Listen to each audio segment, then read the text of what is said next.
So let's have the conversation that I know you want to have. You're talking about adding to a pass rush. You're talking about making this team a little better, improving them. Granted, for me, you still have to win at Washington to make this even a remote conversation. But we know the Lions are missing Aiden Hutchinson. We know that severely limits their ability to rush the passer. And we know that they've at least reached out to the Jets regarding Hassan Reddick, which feels like a nothing now because the Jets extended Hassan Reddick. They fixed the contract issue, whatever. If you hear rumblings that the Lions are on the phone with Vegas and they're trying to get Maxx Crosby, or that the Lions are on the phone with Cleveland and they're trying to get Myles Garrett, and you're Ryan Poles, do you play chess from the GM chair and give up your own capital to ensure that you won't have to stare down the barrel of Maxx Crosby twice a season? I believe it is irresponsible to complain about offensive line all season, and then the second a defensive lineman opens up, you go out and you throw the proverbial house at that guy, because that's what it's going to cost you. Because the Lions don't care about their picks. The Lions are winning now. They want to win the Super Bowl this season, not next season, not 5 years from now. They're probably throwing at a minimum first and a second to go get Maxx Crosby. I think it would be first and multiple seconds, or two firsts and a second. Yeah. I do question if it's true that they don't care about their picks. Their GM, Brad Holmes, is a very pragmatic general manager. He didn't make a trade last year when they had a clear Super Bowl team. They made the NFC Championship and had a huge lead in that game. Like, they had a clear Super Bowl team. Yeah. He didn't make a move for Montez Sweat, allowed the Bears to make that move. He didn't make a move for Chase Young. He didn't make a move for anybody else on the market. He was very pragmatic about it. And he said, the character, like, this is paraphrasing, but basically a quote, the character of the person that we bring in has to fit, and we want to build through the draft. I don't know that he's the guy in character that's just going to flip you two of his firsts or a first and a bunch of seconds. I don't know that he is. If you find out that that's the way that he's trying to behave, I do think I'm with you. I think it would be irresponsible of Ryan Poles to blow up his next draft plus when you have so many needs on the offensive line to get another edge rusher who will be making a lot of money. Because it's one thing for the Lions who have Aiden Hutchinson on a rookie scale deal right now. It is another thing for a team that just paid Montez Sweat to go acquire another wildly high paid pass rusher. Yeah. And I think here's why this is even a conversation, right? It's because most GMs would go, okay, they got Aiden Hutchinson and they got Maxx Crosby. That's going to be tough, right? But I'm going to go out there and I'm going to draft offensive linemen that are going to be able to stop that. The reason this is a conversation is because we have a lack of faith in Ryan Poles finding offensive linemen. We have a lack of faith in Ryan Poles going out there and finding that right guy, because Nate Davis, I mean, Ian Rappaport talked about how there's trade interest for him. You can't even put him on the field versus the Panthers when you're dealing with injury issues, versus the Jaguars. He's inactive, right? The reason that any of this is a conversation is because you feel safe about Ryan Poles' ability. Well, you feel safe in two things, right? Number one, that you expect Ryan Poles at this point to trade a second-round pick for something. And number two, you feel safe in his ability to go out there and find defensive linemen, because you got three really good ones, and you found a guy in Darrell Taylor who basically was just the pass rush guy out in Seattle that they didn't know how to use, and now he's here in Chicago, and you feel like he's creating pressure every single week. So you're comfortable with what he's able to find on that side of the line. But it's just it's a tough thing to let happen, and it's why I think maybe you have to play a little chess to try and make that price as high as possible to try and deter the Lions from getting involved in that. But if the Lions are willing to pull the trigger on that, I think your best bet is to go out there and build the Lions offensive line, because you know what the best thing about having a great defensive line that's going up against you and what makes you feel the most comfortable? When I got Penei Sewell out there, when I've got an offensive line that I'm like, oh yeah, you got those guys, but we got these guys.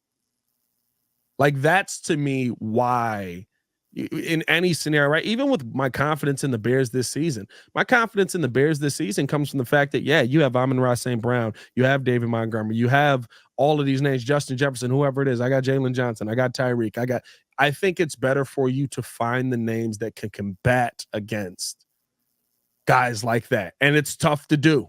That's why you get paid the big bucks. Yeah. That's why you're the GM of a football team. It's not an easy job, but it is so irresponsible to watch what you saw in that Houston game and feel, and Bears fans feeling so much better about this defensive line or this offensive line versus three teams that we know can't provide pressure.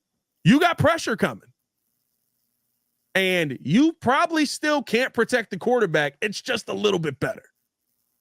That's still scary for me moving forward. I need that fixed before I'm worried about Aiden Hutchinson and Maxx Crosby teaming up and becoming this dominant super team that you got to face twice a year. And again, you can only control what you can control. You have to worry about yourself before you worry about what other teams are doing. And if the Lions want to pot commit right now, let them.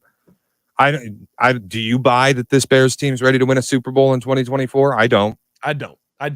Now, is there a world where magic hits and you get that? Sure. Like you can talk yourself into anything. Could this just be a blessed magical season where Caleb Williams has this insane rookie year? And fine. I'm not ready to say that. Like, I'm not going to give you that opinion, but anything can happen. I'm just saying, the Lions may be ready to pot commit. It doesn't mean that you should act in an irresponsible way for yourself to stop them from being marginally scarier going forward. Yeah. Hey, here's the only thing I'll play devil's advocate with, right?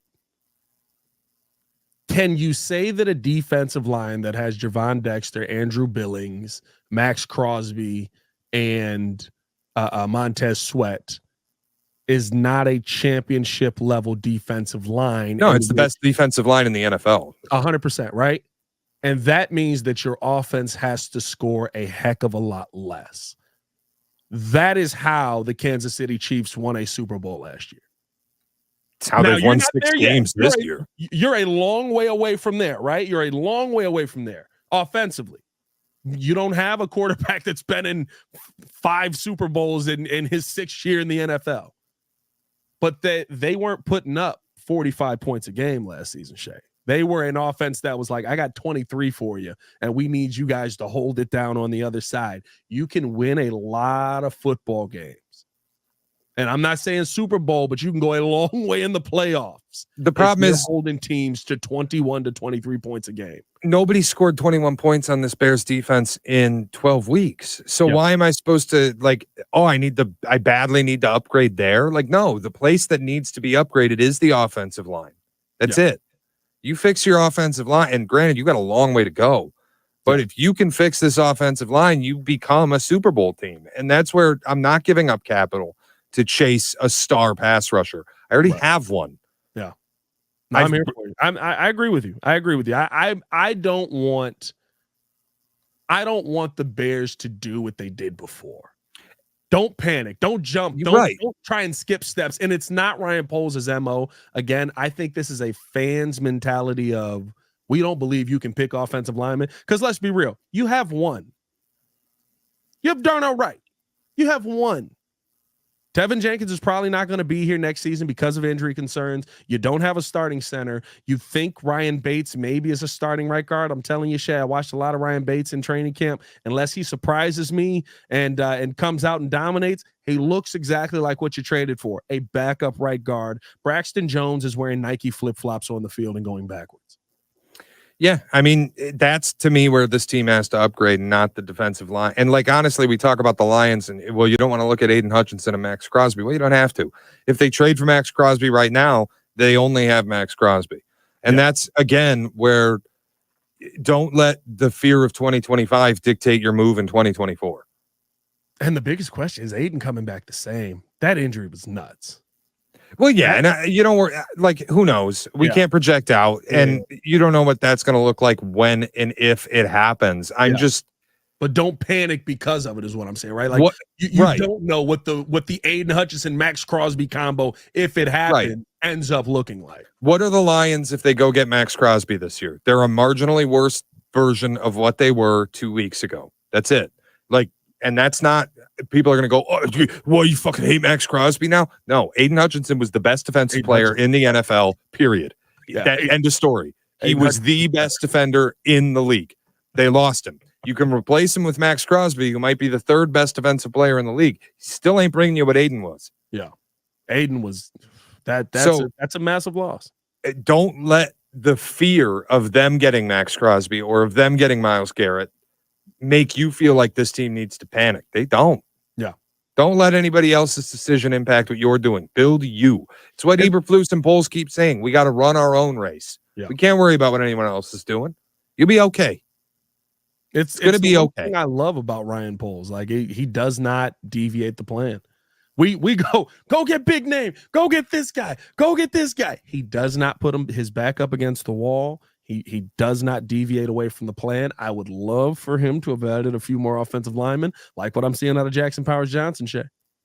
I wanted him to put his Powers Johnson on the table. I like what I'm seeing out of Jackson Powers Johnson, dog. It's a powerful Johnson. That center. Who's the center that's in Seattle right now, or not in Seattle, in Pittsburgh right now that was drafted in that second round? I like that kid. Did a good job protecting Rush yesterday. Who's definitely slower but delivers the football. Look at New York and a guy like John Michael Schmitz, who came out of Minnesota a couple seasons ago and kind of revitalized that line until Andrew Thomas died. Yeah, like that kid. There's opportunities out there. Would like to see the Bears get in on some of those. That's where I just don't trade your first round pick this year, because that first round pick, whatever you turn it into right now, might be fun for 6-7 weeks. But when we get to April, I want to be able to have a first round pick that I can look at and go, that's starting left tackle. Yes. that is a mammoth of a human being on the left side. I want Matt Pryor size with Tevin Jenkins talent and Darnell Wright health. Yeah. I'm with you. Can we pair that all together? Before we get out of here, appreciate you guys for tuning in to Show Love. Hit that like button, subscribe to the page. Let us know your thoughts in the comments below. Do you think that the Bears should be in, if they maybe play a little bit of chess, if the Lions are all in on Maxx Crosby? Who do you think is the biggest threat in the NFC North? And is this Sunday versus the Commanders a must-win game? Let's finish it off with this, Shea. Quick takeaways, but your biggest takeaway from the bye week. Josh Allen's back. Yeah. They went and got Josh Allen, Amari Cooper, and I'm at a point now where, like, as good as Jared Goff has been, he's not going to put up video game numbers for a 17-game season. Josh Allen got Amari Cooper. Josh Allen went for over 300 yards, 2 passing touchdowns. Yeah. He was awesome, and he does not have an interception yet this season. I think, Pat, right now today, Josh Allen's the best quarterback in football. Patrick Mahomes is having a rough go. Yeah, I don't think it's Mahomes right now. He's got more interceptions than he does pass touchdowns. I have always thought Mahomes and Allen are QB1 and QB2. Yeah. Joe Burrow's playing great, but Allen passes the eye test in a way that's just different. The dynamic that he offers an offense with his rushing ability, and now he's not turning the ball over. That is a weapon. Only thing that I would combat that with is, and I get it, Josh Allen has less and is still getting it done. Jared Goff's been amazing. He's been incredible. Jared Goff's been video game like, I mean, dog, this doesn't even feel video game. I don't know what this feels like, but it feels impossible. When you go back and look at that Seahawks game, 292 yards, 2 touchdowns, 100% completion rating. That feels unreal. No, it feels impossible. Do that in a video game. He's completing 87% of his passes for the past 3 weeks for over 800 yards, 7 touchdowns, no interceptions. And oh, by the way, there's a receiving touchdown mixed in there too. And look, as much as I like Jared Goff, I've always liked Jared Goff. You and I have fought about how much I like Jared Goff because I believe he is an elite quarterback. Yeah. But what he's doing right now, it's incredible. It's also impossible. You cannot do this. Not in the NFL. And water has to find its level. It just has to. I think you can say that about both of these guys. I left Sunday going, when's it going to fall off? I keep saying that, right? We keep saying that about the Vikings offense. We keep saying that about Josh Allen. We keep saying that about Jared Goff, and it's not. Yeah, but the thing with Allen is like, no, I don't think he's going to have a season where he throws 0 interceptions. But I do. We talked about this preseason. I told you, getting rid of Stephon Diggs was going to make Josh Allen less of a turnover guy. Why? He's not force feeding the receiver anymore. Right. He doesn't have anybody bitching about not getting the football. He's not thinking about other things. He's spreading the ball out, and all he has to do is make the right decision on a down-by-down basis. Yeah. And if we're talking pedigree and talent, Josh Allen clears Jared Goff, and it's not even fucking close. Yeah. So that's where I just look at it, and I'm like, Josh Allen has less on his offensive line. He has fewer weapons, and he is playing out of his goddamn mind. That's the best quarterback in football right now today.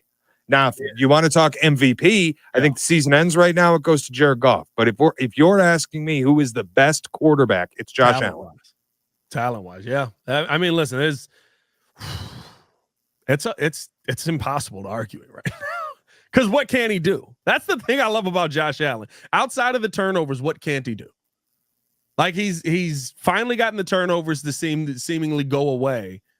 He's one of the better runners in the NFL. He's got a big enough body to run you over if you really want to go head to head with him. He can throw it 1,000,000 miles. I mean, he can throw the length of the football field accurately. Like if you had told me in 2019, 2020 that Josh Allen and Jared Goff would be two of the best quarterbacks in football by the time we get to 24, I'd have told you go sell the house, bud.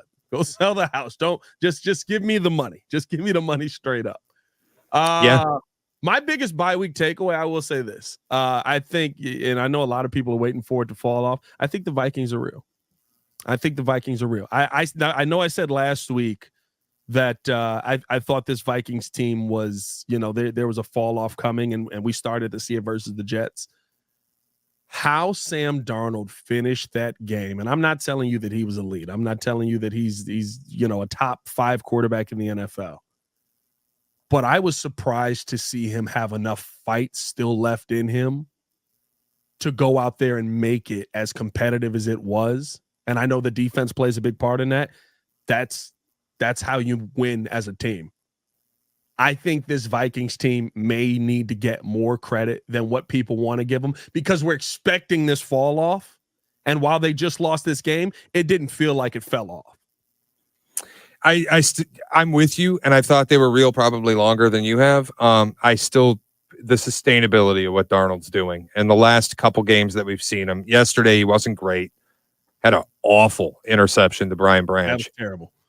And against the Jets, he really wasn't great. Yeah. So as much as I believe in their defense and in their defensive coordinator and Brian Flores, and as much as I believe in the weapons, obviously, when you have Justin Jefferson and Jordan Addison, my issue just still is if I had to pick the quarterbacks that I believe in this division will continue to play the way that they have, like I think Jordan Love's probably a little bit better than he's showing us right now. Not as good as he was at the end of last season, but not as bad as he looks right now. Goff, I think, is what he's doing right now is not possible. It will come down to earth. And Caleb, you just project forward and go, he's billed as a guy who has the opportunity to be one of the best quarterbacks in football, and he's starting to play that way. No. Darnold, I think when water finds its level, it's going to hurt. And I think we're starting to see it. That bad? You think he gets back to Jets level? No, he'll never be that bad. But I don't buy that he's a top 10 guy. And I never bought it with Geno Smith. And what are we seeing now? Granted, Geno had a very long runway to get to this point, but he's been a disaster in big moments this year. Yeah.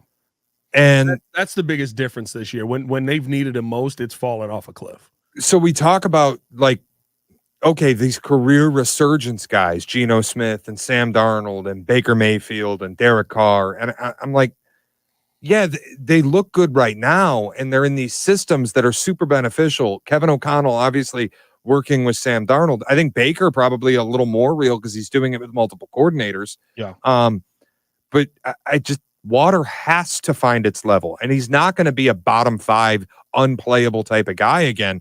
But is he probably more likely to be somewhere between 16 and 22, somewhere between 12 and 18 than he is top 10? Yeah, I think so.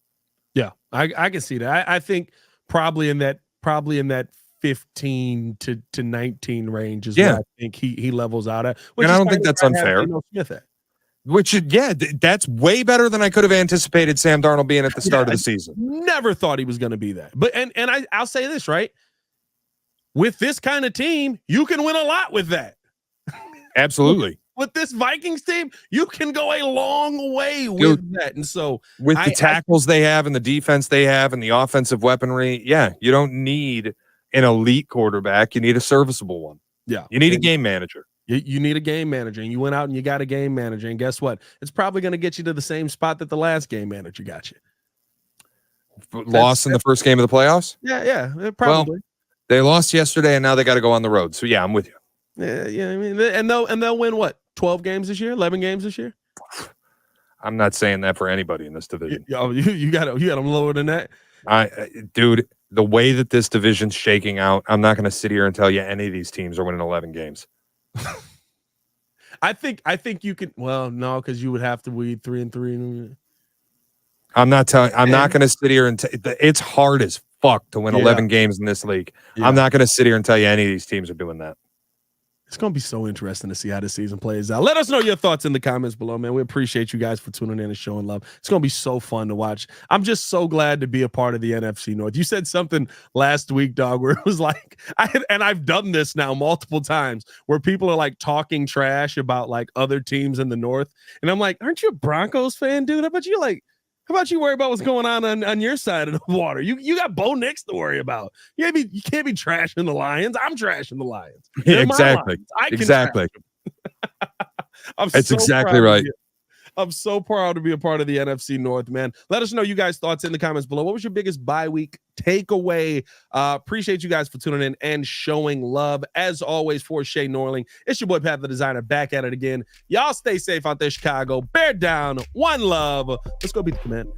Peace.